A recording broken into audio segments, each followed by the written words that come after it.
think it would be difficult for the TUV to supplant the DUP in the current political climate, but I do think the TUV are still an important voice in unionism. I mean, obviously, John Tong's book, which catalogues what you're talking about, it's called From Protest to Power, and I think that's exactly where the DUP went. From this party of protest, and Peter Robinson then transformed them into the party of power, which then, of course, Jim Allister, seduced maybe by that power that Peter Robinson had brought in 2003, decided to come back in to the DUP and stand for the European election.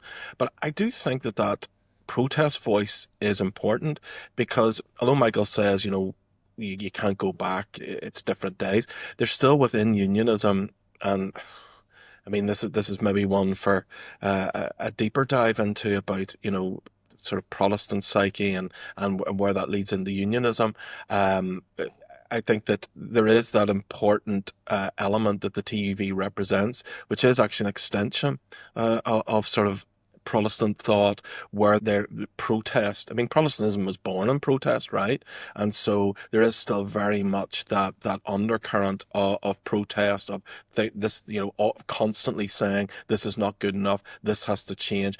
A purity at the core, and that's certainly where Protestantism was born, in that idea that there's something more pure than this.